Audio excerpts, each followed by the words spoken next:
This is the 19th season of Bass Talk Live. BTL is presented by Bass Cat Boats, Strike King Lures, AFTCO, Pro Guide Batteries, X-Zone Lures, Shoreline Boat and RV Repair, Spro, Gamakatsu, Big Bite Baits, The Bass Tank, Denali Rods, Beatdown Outdoors, and Sunline. BTL coming at you.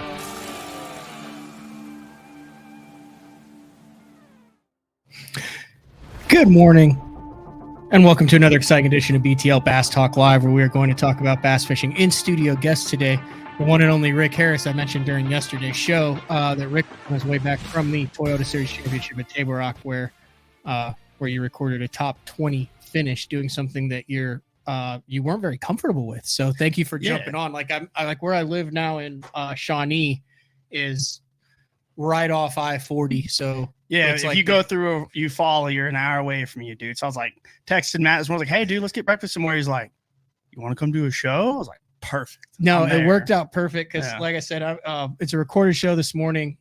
We're filming this just after we just did the James Niggemeyer show. Do you know James very well? I know he's down in Texas. Yeah, I know James pretty well. We talk, a few times a year. I've known him for 5-6 years doing the camp. He's a great dude. Love James. Like if you were to put the Mount Rushmore of most well-liked established pros in the history of professional bass fishing, James is on that. Hands down. He's nice. He's always answers the phone, talks to you about anything, always have a great attitude. He's the man. I've told this story on the show before, but it's kind of funny. I've probably witnessed the most violent and upset James has ever been. So like a long time ago, this would have been probably 10 years ago. He was on the Elite Series and I was shooting videos for Bass Insider, which was like a subscription based.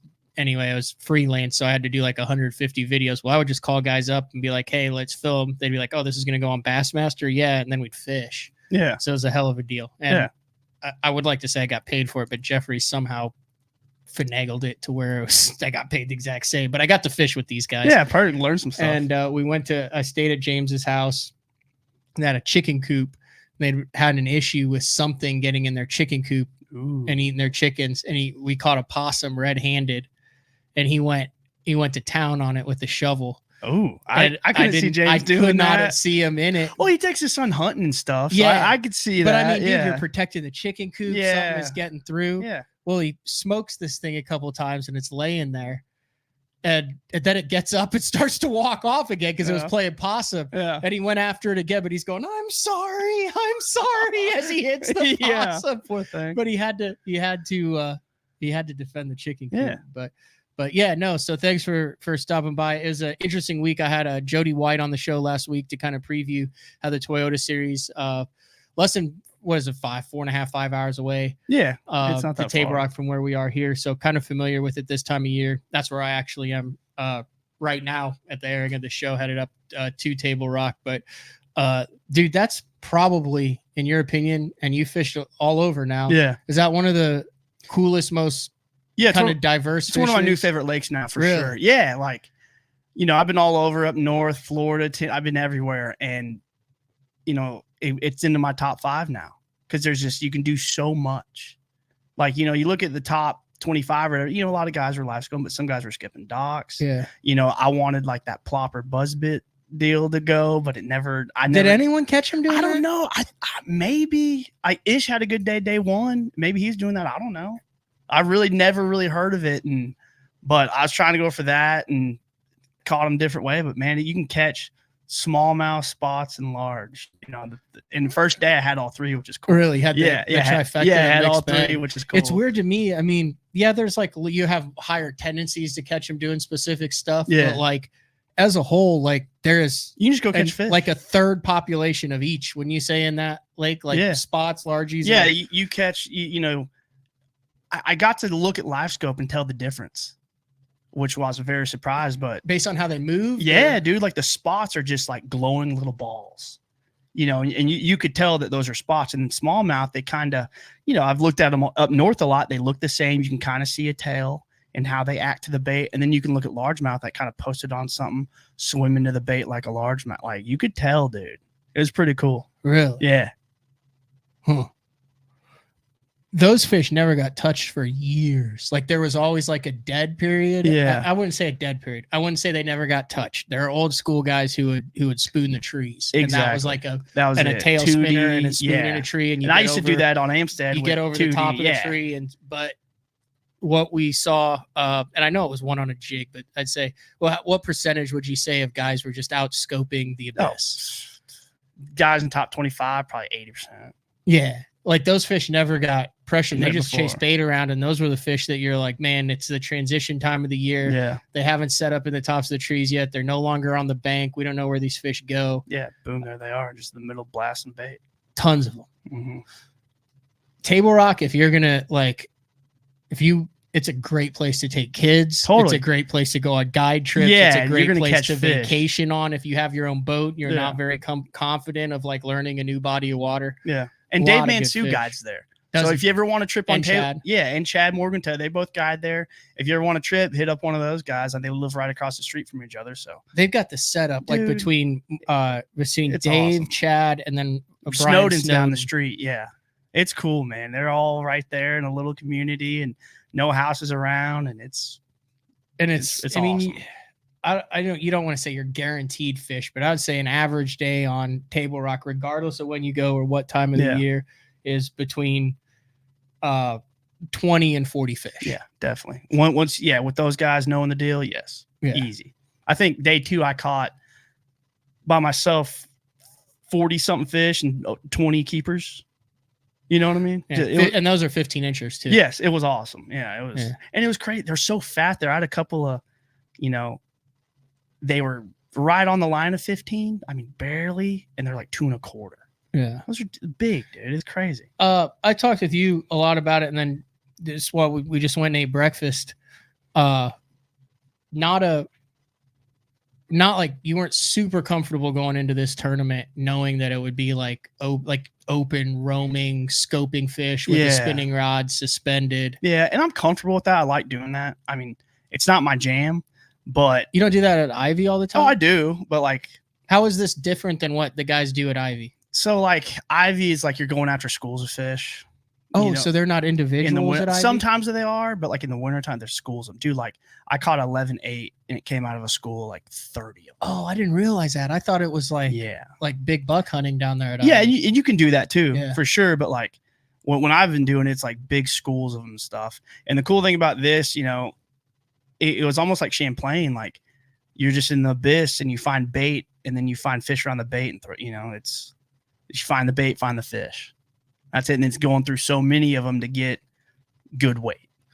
I wonder, and I've done it quite a bit on that bait, but it's really weird to me on where that bait decides to set up. Yeah. So day 3, my bait was gone. Yeah. Like gone. What makes it move? I'm sure wind, and then just maybe like, loons or seagulls pushing it somewhere and it just goes, man. It's really, I don't think you can, other than the wind, it's just everywhere, and you just got to relocate it.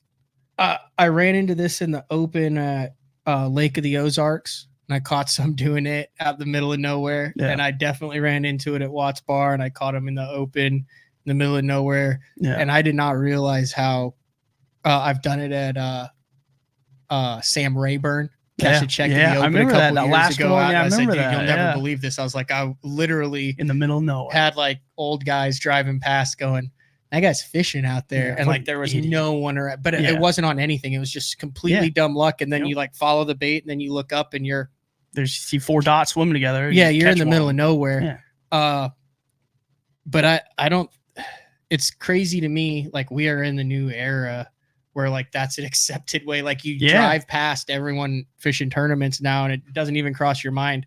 Like it's more weird to see guys up on the bank than it is out in the middle of nowhere in boat lanes, in main lake basins, over nothing, and just catch them. And it used to be, the hell is that guy doing? Yeah. And now it's like, he's go. What the hell is that guy doing? Fishing a traditional pattern that we've done. For 20 no years. joke. Yeah. Was that hard to find them on Table Rock like that? Like, I mean, you go to a lake that's massive. You've never been there. You've got the White and the James and the. Yeah, it was intimidating. I mean, I wasn't that intimidating because like I've been a bunch of lakes that are big like that. It's not that. So I just broke it down. Mm-hmm. You know, one day up the White, one day up the James, one day down by the launch, and then go from there. You know, your best tournaments that I've come to find out is you figure it out kind of during the tournament. You go to where they're going.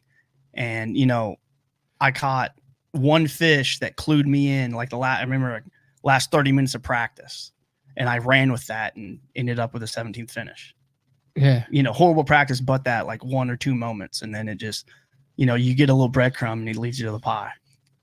What was the tournament that turned things around? Because we've been buddies for a while. I remember we used to have a lot of talks. And like it was kind of that 18, 19 where like I'd had a couple good like Toyotas, and I was like, dude, like once it happens, you're like, oh my God, this is like doable. Yeah. You just need that one. And then it seems like you had that one, and since then you've won a Toyota, you've like cashed in damn near every single tournament you fished in. But was there like one tournament that in your mind it kind of clicked to where you went from, hey, I'm fishing, but now I'm competing?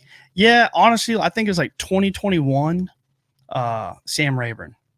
I think first day I was in like 6th, and it just like blew my, you know what I mean? You got confidence, like, okay, I can do this. I'm here, I can compete, and had a great event. And then from then on, it was just boost of confidence. And then being on the water guiding helps, you know, you just make good decisions and you feel what's going on in the fishery and just adapt and just go with the flow.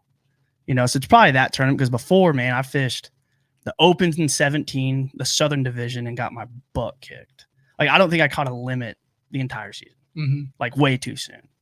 And then, you know, fished some coastas and stuff. And you were guiding by yourself down at Amistad. So this is before I even got This it. is before. Yeah, I started guiding in 18, and I did the Opens in 17. Oh, this is when you were working on the Windmills. No, this is oil field. Oh, oil field. Yeah, the Windmills was 2021 when like guiding took a, you know. Okay. And my buddy's like, hey, well, come work for us, and that kind of turned. So you were working oil fields, but wouldn't you work like 30 days and then quit for 2 months and then go pretty back much. to it? Yeah, it was miserable. It was cool. It was a lot of up and down, but yeah, I'd work, and that's how I bought my boat.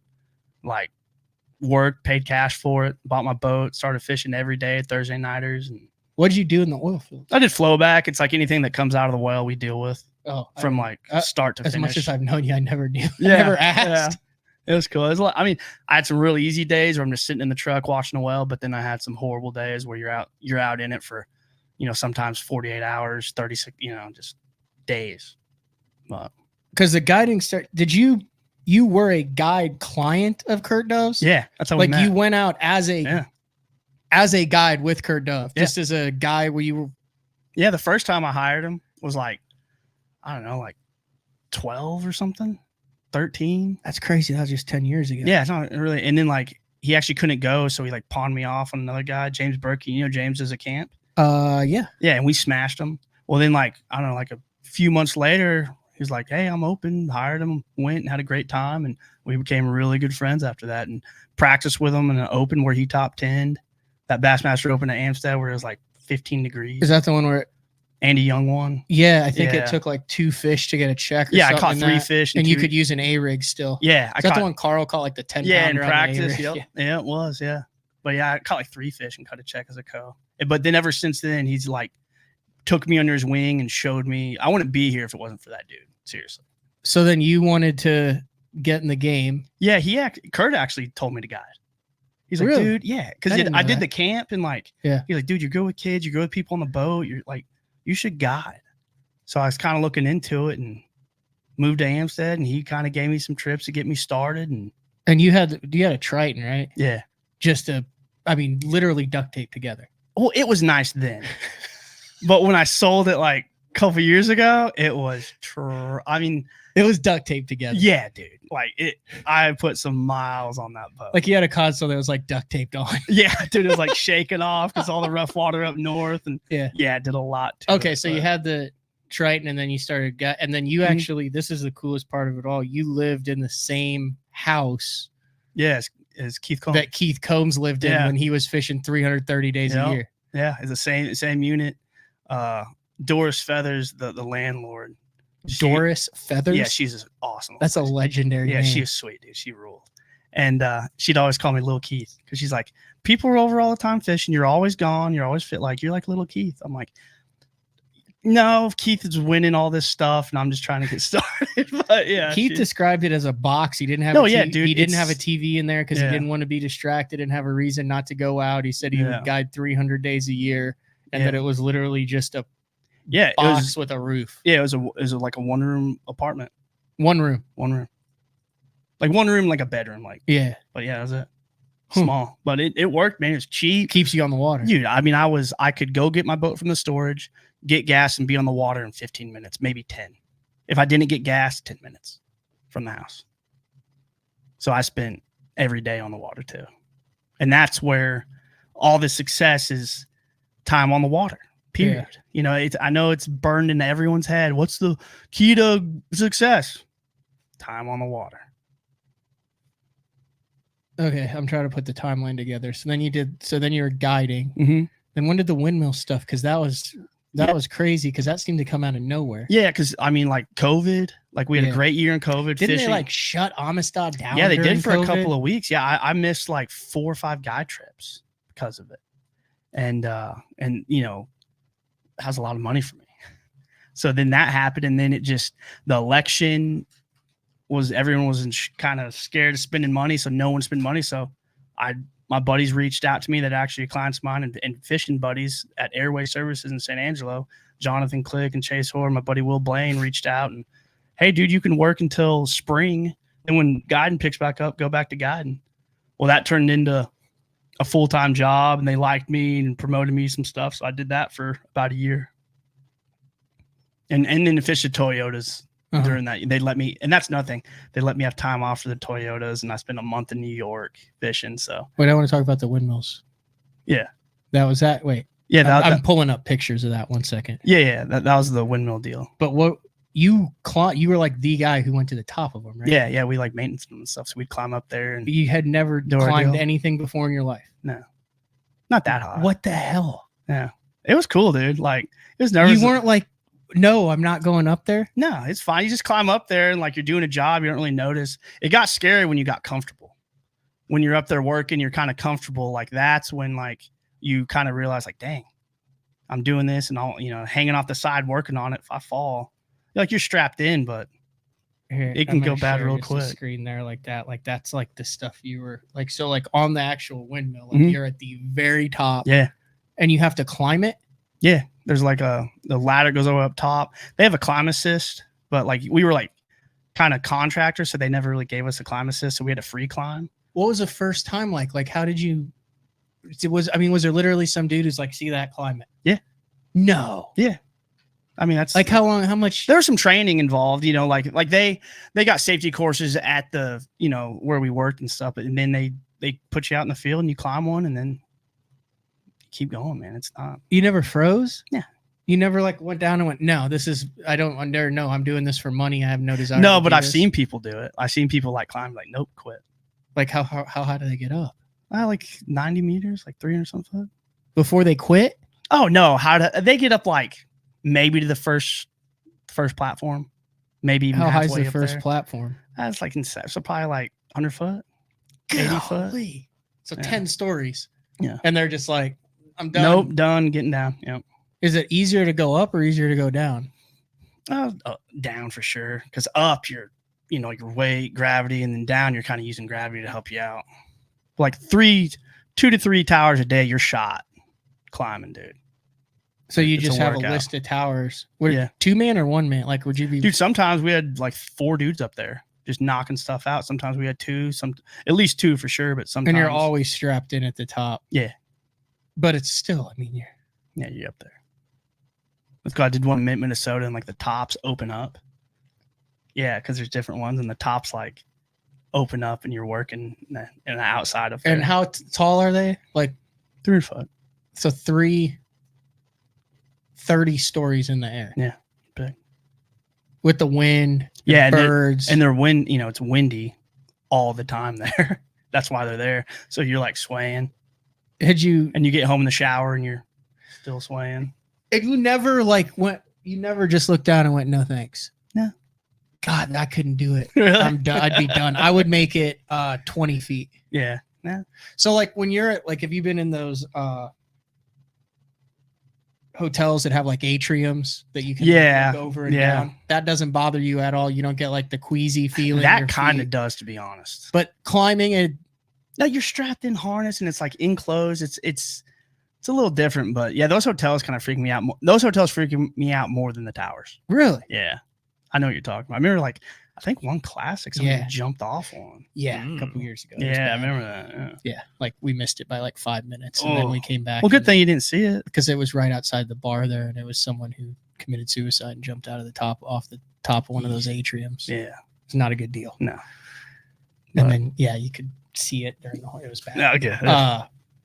But are you on the outside when you climb, or are you actually like no, you're inside the tube? Yeah, inside the tube, and there's levels. There's 3 levels. So do you even know that you're off the ground when you're in the tube climbing? Yeah, you can look down, and it's like, but the tube, like, you don't look down the whole tube because there's sections. Like, you get up, you can rest. Get up, you can rest.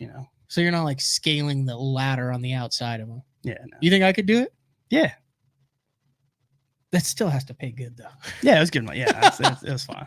It'd be guiding for a little bit for sure. So you did that for how long? A year. Yeah. And then did you say that? And then is that when you got hooked up with Hill Country? Yeah. So my buddy Jared Poole, man, he's been one of my best friends for a long time. We actually started guiding around the same time. And he told me about it when he was starting. He's like, dude, I want to make the most badass guide service out there.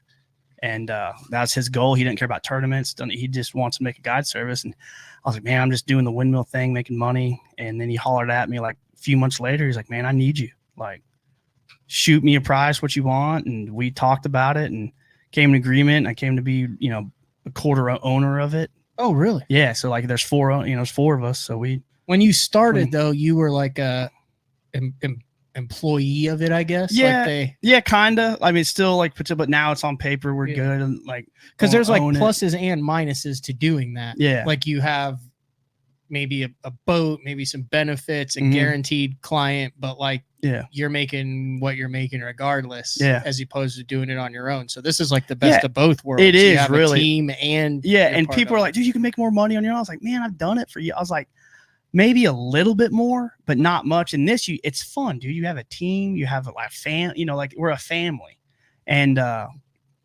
it's totally different. We all, well, boats, we all get a check every 2 weeks. So it's steady income, and we just ran like a legit business. It's awesome. And you guide how many? You're always guiding. Every time I taught you, you're either guiding or fishing a tournament. So you're what, 200 days a year? Yeah, I think guiding like 150, and each one of our guides is about 150, which is a lot. Yeah, it's a lot. That's guiding. Way more. But we do like springtime. We do like 90 days of it, like in 2 months, 3 months or whatever. So I would consider this what you do now, like a high-end guide experience. For sure. It's not like the $300 no soak light. Like this is guys who know what's up. Like you do, what do you do? You do a ladder deal? Yeah, we do. We call them, trophy bass hunts, and we just target giant fish, 10 plus, and we go during the spawn. We put a platform on the boat, so you're elevated and you can see just far, and they're still hard to catch. They're spawning fish. Are you running the trolling motor like with with the remote? Yeah, and the you're remote. up on top, and you're like, there's one. Yeah, there's a 6. No, there's an 8. No, hey, that one might be 10. You want it? And we all work together. Like if there's a cancellation, somebody doesn't come, that boat is out scouting for everybody else. So our goal is to get everybody a 10 plus. Let's say my guy catches a 10 plus in the morning. Now we're looking for a 12. So if we see a 10 plus, hey Jared, you on a 10? No, cool, come over. So we all work together to get to so get you'll have one. four guys, like 8 clients, between 4 and 8 clients, 4 guides all on the lake at the same time. Yeah, just run around looking for big ones there. We do and it. Everyone knows what they're getting into. Oh yeah, we explain like, dude, this is like a hunt. You might not catch a bass straight up. It's fishing, and then we're after the one. But I mean, dude, I think we crunched the numbers one day, and it's like 1 year when it was nuts, it was like 43% catch rate, 10 plus. But that's just for one day. Like we require 2 days. Okay. So that, and we get some guys that book 6 days. Wow. Straight. Yeah, dude. So I mean, it's we're really upfront about it, and and they're game, dude. Everyone's like, yeah, and it's totally different way to fish, but you see them and we catch them, dude. It's fun. So, I just went out with Brandon Burks on one of these new lakes that's popping off in Texas, and there were 5 or 6 other boats out there. Oh yeah, I've and been then out there. I've been talking with you about hill country and these kind of giant bass trips. Is this kind of a new thing? These like targeted, isolated, giant, big bass trips? Like I don't ever remember hearing about that. Like I think with live scope, yes. Okay, but we've been doing the sight fishing deal for 4 or 5 years. But it seems to me, just like covering this, like you would hear about a big fish, but now it seems like it's like an industry almost. Like it's like an act, like everyone just knows about it now. Does that make sense? No, like totally. And it seems like that circle of West Texas is just stupid. There's like I fish all over the country. These 10 to 13 pounders are caught. It's not happening. But is that the everywhere. last 5 years that's popped off? Yeah. Okay, take the spawn out. Take the spawn fish out. This is like a gold rush right now. Pretty much. Like I've equated it to what happened in California with the trout deal. With the trout. Pretty much. But Ivy popped off like this 2011. I mean, there's has it been up and down, or was it up and no one knew about it? No, dude, there's tournaments. Dude, there's a ton of boats there every weekend. From this 2011. Yeah, dude. It was, I mean, when I fished a Permian Bass Club tournament, it's a 3 fish limit we had. And it took like 63 pounds for 2 days to win. How many? What? 63. What year was this? 2011. Why is it just social media? Probably. Yeah, but it would have to be just social media. They were knocking out 10, 13 pounders on the reg there back in 2011. That was when Falcon was good. Yeah, Falcon was good. Amistad was good. It was just the beginning of the kind of down. Yeah. Yeah, the drought and everything went down and kind of. But as far as, I mean, it seems like there's a bunch more guys that are just targeting the giant fish, and like what used to like an 8 pounder is now a 10 pounder. Yes. 10 pounder is now like an 8. Yes. A 12 is now like a 10. And a 13 is like a 12. Yeah. It's, I mean, anything you get in teen range, it's still nuts. Like when we catch one, we all like shoot out a group text, got one in the box, and we all meet up and look at it. Just cause. How many teeners have you had in your boat? Me personally, just 2, but for our guide, I think we have 10. Good Lord. Yeah. Over what? Just over 13. How many, like how long is that? What time period? 3 years. That's insane. Yes. Didn't you have a 14 this year? Yeah, we had a 1410 on the lake in West Texas, dude. 1410 in September, and it was 103 degrees. What does that look like in person? It was stupid.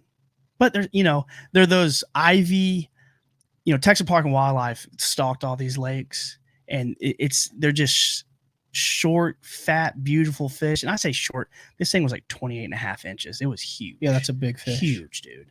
But the mouse on them aren't like those big Florida strain mouse. They're kind of smaller. So when I lipped it, I was like, we got a 10 plus for sure. And then I picked it up and I was like, ooh, we got something special here, and weighed it. And Burks actually saw us weighed it. Actually, this is a funny story. We were about to leave. And Burks and his dad you had 2 guide clients. Yeah, 2 guide clients. We're about to leave. It was like 5 o'clock. I'm like, let's cut it. Well, Burks and his dad catch 2 in front of us. I was like, let's stay. We make one more pass and catch that 1410. I mean, you'll probably never catch one bigger than that, will you? Have you ever seen one bigger than that? It's hard to tell, dude. Like, you look them in the water, especially like sight fishing. They're big, but you don't know. Like, I've caught 10s that I'm like, it's like a 12 and it's a 10. Then I've caught 12s that look like 10s. So it's just so hard to tell, and until they're on the scale or in the boat. You just weigh them on like the high end handhelds. Yeah, exactly. Yeah, we have a certified scale we weigh them on. We've been using that bubble scale. That thing I was using tournaments, so I've been using that. What percentage of guys do you think get a replica after they catch their 10? Every single one. Every single one of them. That's what they're there for. Yeah, and that's what's cool about it. It's like I've been on trips where we do catch a 10 pounder. But we're not sight fishing for it. We're not hunting it. And it is awesome. It is great. You're like, 10, freaking out. Yeah. But when you put hours and days of working for that one fish and you get it, it's like times 10. Mm-hmm. You know what I mean? Yeah, it's a 10, but we worked so hard for it and saw it, and just, it's really cool. It's awesome, man. So like on a place like Ivy, like how many 10 pounders are in there? No telling. Like I said, dude. Do you think are the same 10? Are you catching one on the bed and then releasing it, and then a month later, someone's catching it live scoping out in the I mean, middle. I'm sure that happens, but dude, there's so many of them in there. Really? Like, dude, I've seen schools just swimming around that are, dude, 30 fish plus, and they come out and eat, and you catch one, it's like 11 and a half, and all those fish were the same size. So obviously those are all year class fish. Yeah, definitely. Are there like other year classes coming up behind them out there, or is this like a finite time period? There's a bunch of 5s out there, and they're just smart, and they're all just getting, because it seems like some of the lakes have like something happened. It was right for a couple years, the stocking was right, but then there's like the year classes behind them aren't. Yeah, does that make sense? So yeah, now you totally. have a window, right? I mean, some lakes gotta out be a window. Yeah, some lakes out there, like, you don't catch a small one, so you're like, is there anything coming? Yeah, you know what I mean. So like once those are gone. Who knows? It's kind of like Thunderbird, like right out here. They stocked a bunch of Floridas in it, in like when I started going to school here. So like 05, 06, it was like super, super low for a couple years. I could like walk the bank. That's how I bass fished when I was here before I had a boat. Yeah. Then it flooded for a couple years, and then like all those Floridas, I think they're F1s. Yeah, got big. But there weren't like still very many of them. So you'd catch like 7s, 8s, 9s, 10s. And then like you'd notice, man, there's not that many of those 8s or 9s left. 6s and then stuff, but it was like that whole like group, that 2 or 3 year class, like cycled out. Now there's not as many big ones. Yeah, no, I think that probably has something to do with it. But I also think Texas Park Wildlife, their stocking deal will help that, because that's why all those lakes are so good, because Texas Park Wildlife stock. You think they found the magic? I think so, dude. The magic strain or whatever. Yeah, that, and I think they probably. I'm guessing. I'm not for sure on this. This is just a guess. I think they did their research on what bait fish are in the lake. Like this lake has a ton of bait fish. Let's stock the piss out of it. See what happens. That's what I think happened. In your opinion, you've done this on all this. Are you looking for crappie, gizzard, shad, shiner? What are you looking for? Just, like one lake. I think it's different for each lake. One lake, the lake you went to with Birch, I think it's a total crappie thing. Okay. What's Ivy? I think big gizzard shad. Really? I think for a little bit, I think carp were a big deal. No, like out in Clear Lake, those big ones eat carp. Yeah, I think carps. I remember one year we're doing, bed fishing, and every single one of them had a carp tail.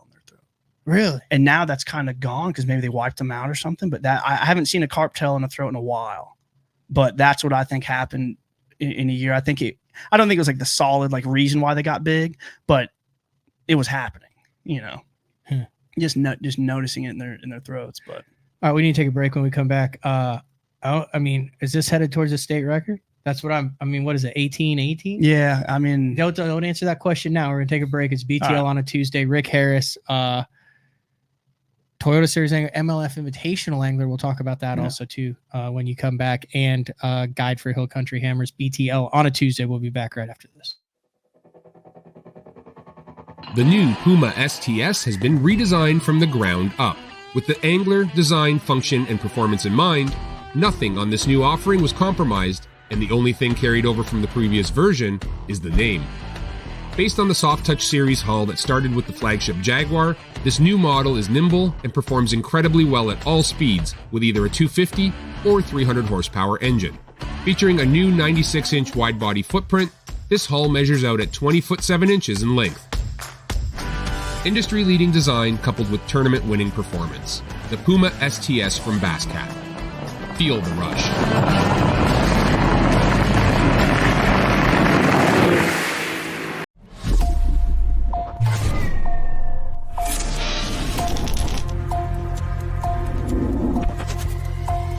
Everything you need, one legendary brand. Taiwan Strike King. All right, guys, if you're a construction worker, soccer dad, soccer mom, you want to be outdoors, you've seen the Reaper. This right here is the zip-up full Reaper, but it's windproof, folks, windproof. And it actually has the mast built in. It's behind me. If you can look good, feel good, and stay warm, you better check it out. It's the zip-up Reaper. That's right, windproof. Elite Series Pro Daryl Gleason here. My Pro Guide batteries keep me going on those long tournament days and long practice days. Always plenty of juice, never fail. The best part about Pro Guide batteries, it's the people behind the company. They have over 40 years experience in the battery business, keeping all of us fishermen out on the water longer, catching more fish. Check them out at ProGuideBatteries.com. What's up, Bass Talk Live fans? Brandon Polnick here. And ever since I won a couple Bassmaster Elite Series events on X-Zone Lures, I've been getting a bunch of questions of what makes them so special and different. And really, the truth is, it's in the details. The little details, things like no cheap fillers in their plastic. That gives you more lifelike action, more realistic and vibrant colors. But don't just take my word for it. Go to www.xzonelures.com and check them out for yourself. Have you considered purchasing new electronics for your rig? The type of mounts you choose to protect your investment should be part of the decision-making process. No matter if you prefer 1, 2, or 3 graphs up front, Beatdown Outdoors has a solution for you. Adjustable, versatile, rigid, and made in the USA. What's your ultimate electronics setup? Check out the full selection of Beatdown Outdoors products by visiting beatdownoutdoors.com. I'm the kind of guy that never leaves the house without a pocket knife, and Gamakatsu's come out with the EDC series of knives. EDC stands for everyday carry, so whether you're on the water or off, you can always have it with you. The best thing about it to me is that assisted open feature. With this D2 blade, you've got it right here at your fingertips, so if you can't find your scissors, you need to cut a knot, you need to cut your braid, you've always got it. Make sure you check it out. Never leave home without your Gamakatsu EDC knife. Born in Japan, using technology, innovation, and precision, Sunline produces the widest selection of fishing lines at the most technologically advanced line factory in the world. Manufactured at the strictest tolerances to produce victories at the highest levels of tournament bass fishing. From household names like Christie, Swindle, and Cruz, to young guns like Cook, Logan, New, and Welcher, they all trust Sunline to take them to the top of the leaderboard. Choose the line that will give you the strength to guarantee your confidence. Sunline. All right, we're back talking with Rick Harris, talking big bass, specifically big Texas bass. Before the break, you're talking about some of the tanks that you guys have seen. Is this top out, or are we going to start approaching world state record stuff? 1818 is this? Yeah, is a state record. I could Fork, right? Yeah, Fork. Yeah, and it's like old. It's been around for a while. Yeah, I could see it, dude. Just because like.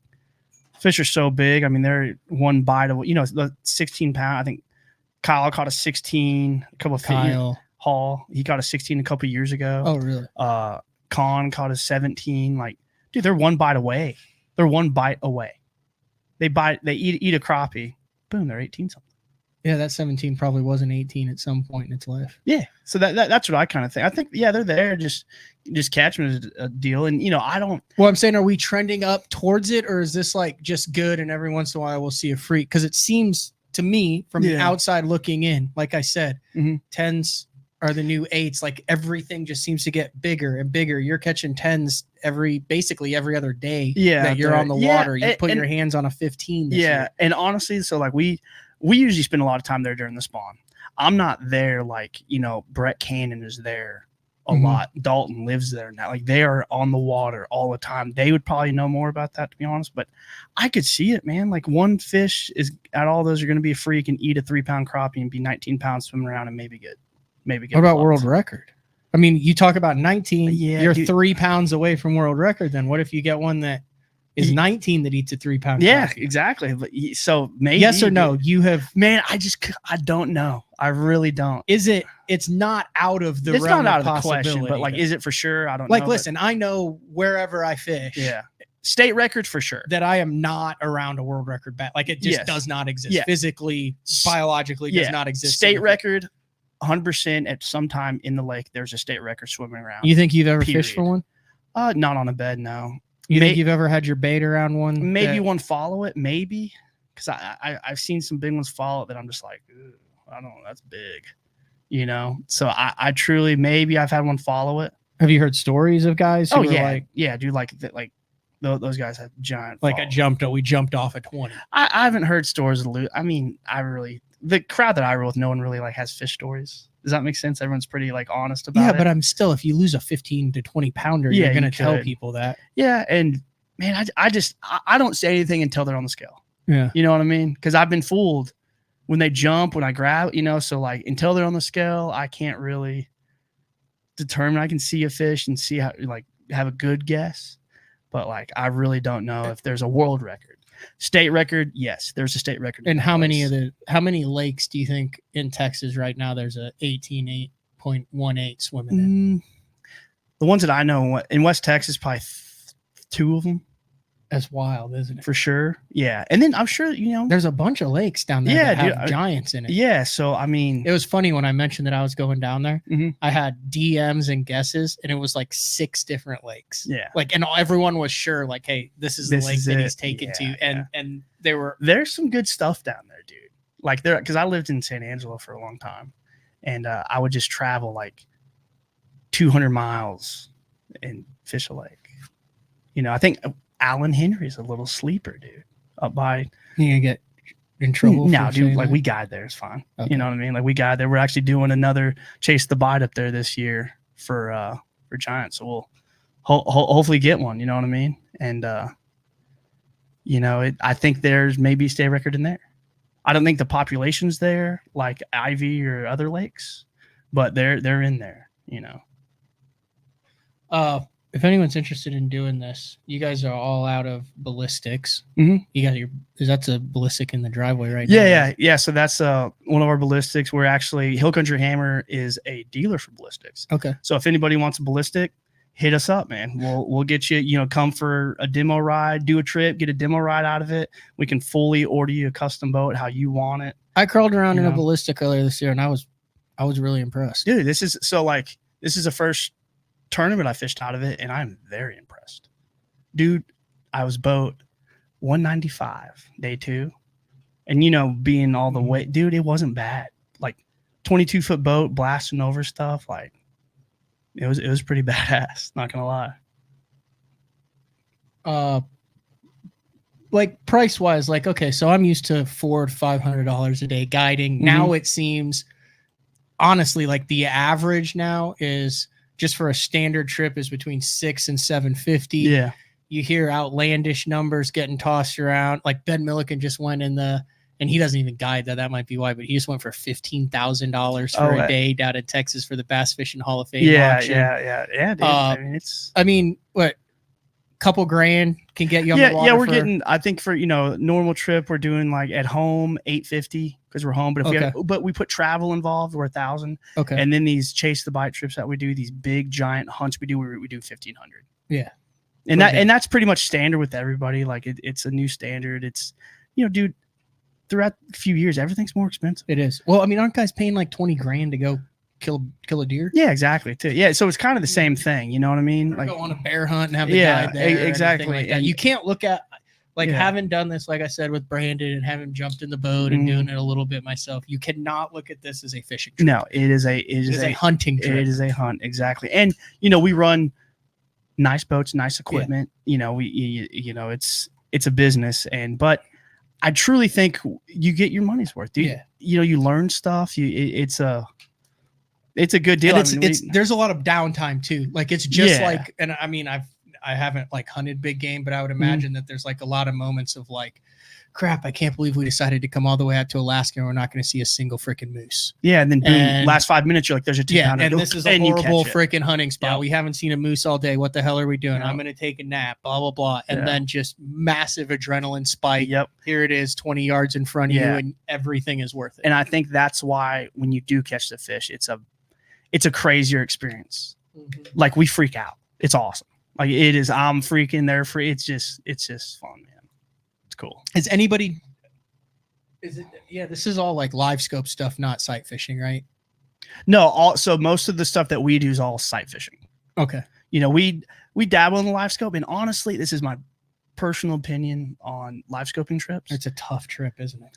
Yeah, because if you want to come learn live scope and come on, dude, I don't care. Like, let's do it. But like engaging with the client, it's hard because you're focused on the screen, you're looking at it, and if you get distracted, you're not fully invested. The guy has to know where to cast. He has to know how far to cast. Yeah, he has to be able to understand what he's looking at while you stay on the fish. Exactly. There's a lot more. There's a lot more. Yeah, and then you get some guys who want to go and get entertained. Yeah, exactly. So it's. We do the live scope trips, especially in the winter months and stuff. So you're hot, you're prime. March to May. March, and April. even sometimes into early June, they still spawn in Texas because it's so big. early June, you can get some spawning too. So that's what we do all. So is all that going to be months. different this year with you jumping into the MLF Invitationals? Not really, because I had Toyotas around the same time too. I just take time off and go. And then like we went to the Classic this year during prime time for a few days and had the boat there, met everyone, did that, which is really cool. So next year, I believe, Sam Rayburn, West Point, Kentucky, Lake Eufaula in Alabama, Lake Champlain, and the Detroit River. Yeah, solid schedule. Yeah, straight up. Big Great jump schedule. for you, or is it just the same thing except you're just paying a little bit more on the entry fee and it's a little different field makeup? I feel that it's just big on the entry fee. I feel like, 3 of those lakes I've been to and have had success. Champlain. Yeah, and then St. Clair and Rayburn. So, comfortable with those, happy about it. And then the new ones sound fun too. Like Eufaula, Alabama is a fish factory, and then Kentucky Lake that time of year should It's be coming fun. back. Yeah, and should be fun. April, you know what I mean? Bush, like May 10th. Yeah, should be fun. Kentucky Lake is April 19th through 21st. And then they might be on the beds. Yeah, dude, it's gonna be cool. And then that could be awesome. March, West Point, dude, they got spotted bass, so scope. You can do. It's a really cool schedule. I'm excited for it and excited to make that jump, man. It's, it's what I've worked for and qualified for it. And what's the goal? Is it the BPT? Is it just to fish at the highest level? What are we doing it for? Goal is to just get experience at that high level. Because it is a higher level than the Toyotas. There's, everyone's good, more money. The goal is not BPT. It's not my jam. Maybe if I'm on a good roll and I'm catching them, you'll make it now, like first year probably, because you won't be like stressed out. Well, like if I'm on a good roll, dude, honestly, I would like to jump in the opens and give that a shot and try to make the Elite Series because that's everyone's dream. You know what I mean? So that's my personal goal is to do that and just get experience and some feathers in the hat in the Invitationals.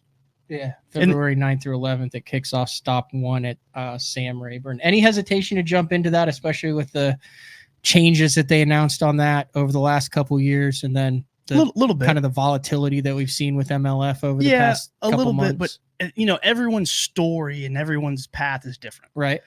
This was my path. Yeah. You know what I mean? Your path, you dove into the opens, and that's your path, which I want to do that one day. But this opportunity kind of came, and I'm going to take it. It's going to be the only thing that I don't like is there's so many guys that still fish that Invitationals that were top level professional anglers for 15 years. Yeah. Like they're the top of the barrel, right? It was FLW Tour and the Bassmaster Elite Series.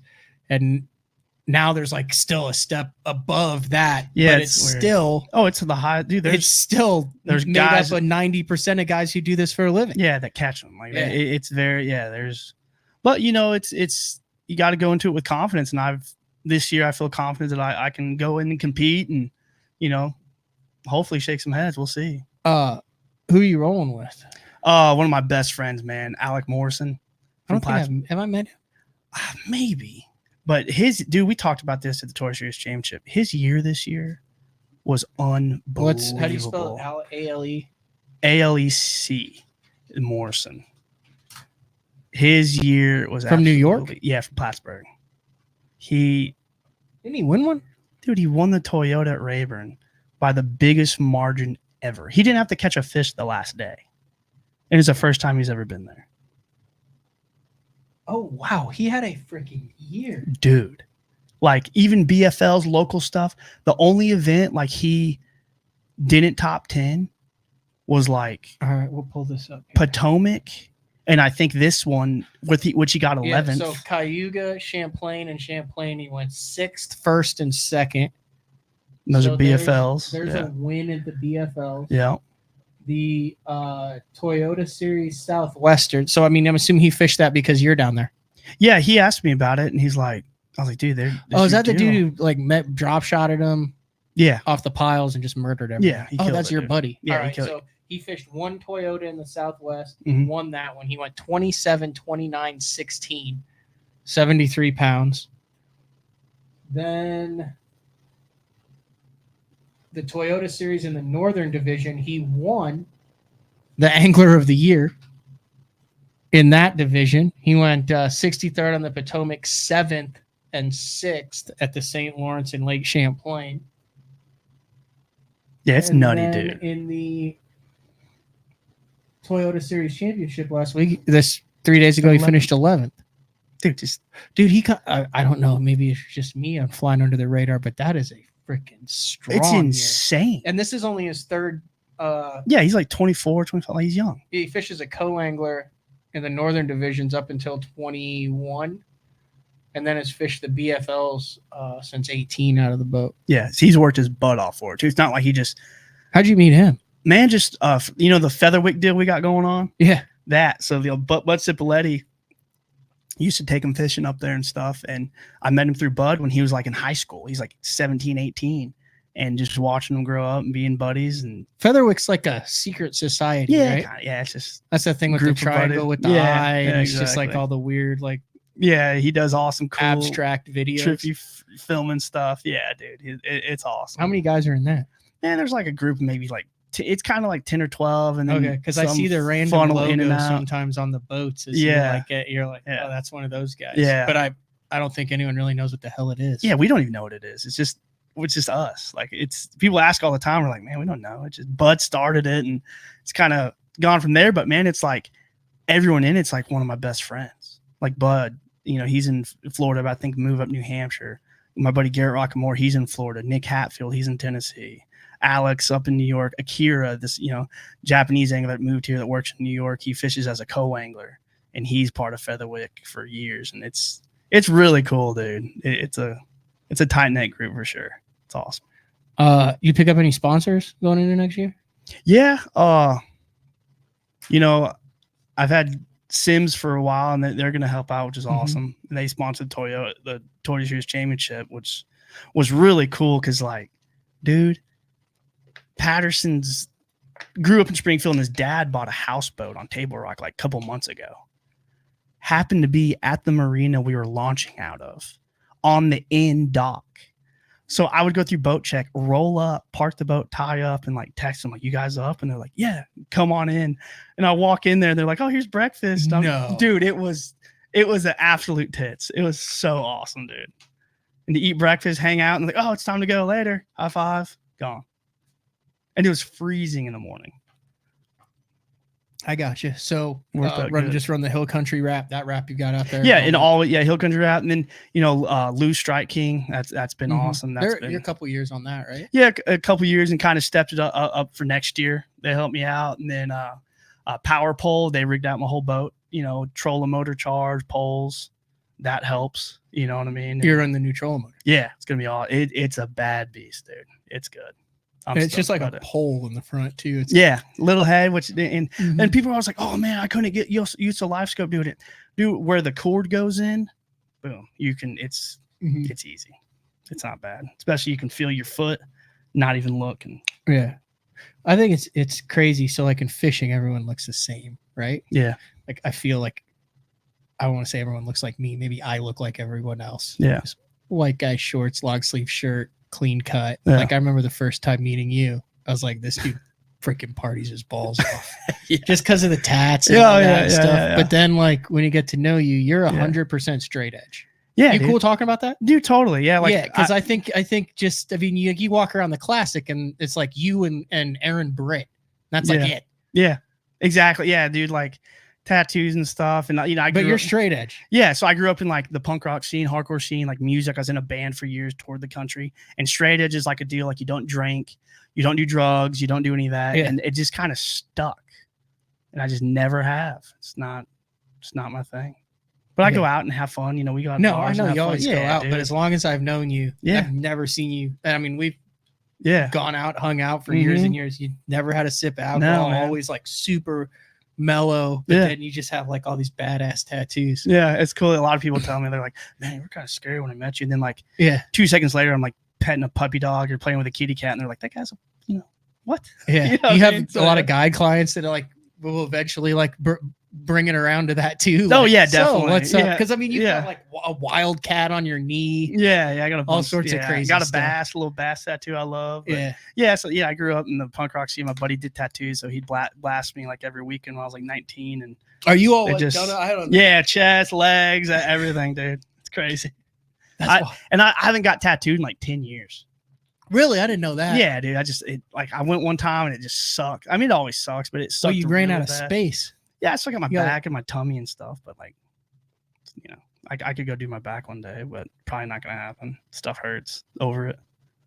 I've always said if I ever win a championship, I'm getting a jumping bass like anatomically, like on my back, right where my heart is. Nice. But that's it. Apparently, there's all sorts of like like if you get your first tattoo. I just learned this because I was looking at a big neck piece. Yeah. No, I'm just kidding. No, you're not supposed to go hands or neck first. That's like frowned upon in Yeah. tattoo culture. Yeah, old school dudes are like that. But there's a lot of young kids, dude, they're just like, like what are you doing? You YouTube SoundCloud rappers. Yeah, exactly, dude. But even like normal kids will get like stuff on their fingers and hands, and I'm like, ugh. No. But yeah, and all at camp, kids are like, I want tattoos. I'm like, no. Wait till you're 25 and call me, and I'll make you look cool. I think Wilson's the only one who might actually follow through on that. Yeah, exactly.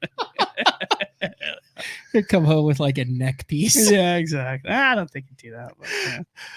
But, yeah. Anything else, dude? Like I said, I got to get going. I know you have to get back to. You got to get back down to Texas. So yeah, that was great, dude. Thanks for having me. I was stoked to stop in and do this. This helps out. And like I said, hit us up, Hill Country Hammer Guide Service. You want to? Let me pull this up one more time. Yeah, if you want to come get a trip up over here. We're pretty much booked April and May, but we got some trips in March on LBJ, around Austin area.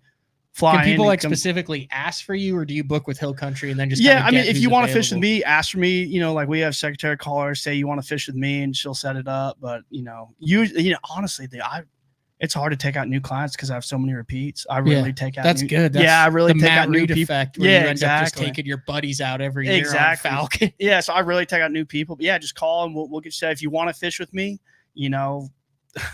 I own the company too, so I can make stuff happen if you really want. Oh, you also do exotic hunts and stuff? Yeah, I'm not hunting. They're hunting right now at the ranch. We do, good typical whitetail. They're like 200-inch deer, 180 to 200 deer, and they're just good, clean typicals. A lot of axis hunts, black buck, stuff like that. There you go. HillCountryHammer.com. Mm-hmm. How'd they come up with that name? My buddy Jared made it. He just because everything where we live is like Hill Country. There's the Hill Country Inn, Hill Country this. So he's like, okay, Hill Country Hammer. I got you. Did that and it kind of took off. It's cool. All right, let me see if I can get some music queued up here. I'm not used to doing the music since they're in studio. All right, dude, drive safe. Thanks for stopping by. I greatly appreciate it. All right, this has been another edition of BTL Fast Talk Live. No show tomorrow, so Wednesday. November. Holy cow, we're already third way through November. Nice. November 7th, no show Thursday, back with an all-new Uncle Frank. Rick Harris, follow him on tour next year on the Invitationals. And on his social media, he's always posting just absolute freaks. So have fun at Table Rock, dude. Thanks, man. I hope I'm shooting for 14 a day. Yeah, you'll get it. All right, this has been another edition of BTL Bass Talk Live. We will talk to everybody on Thursday. Later.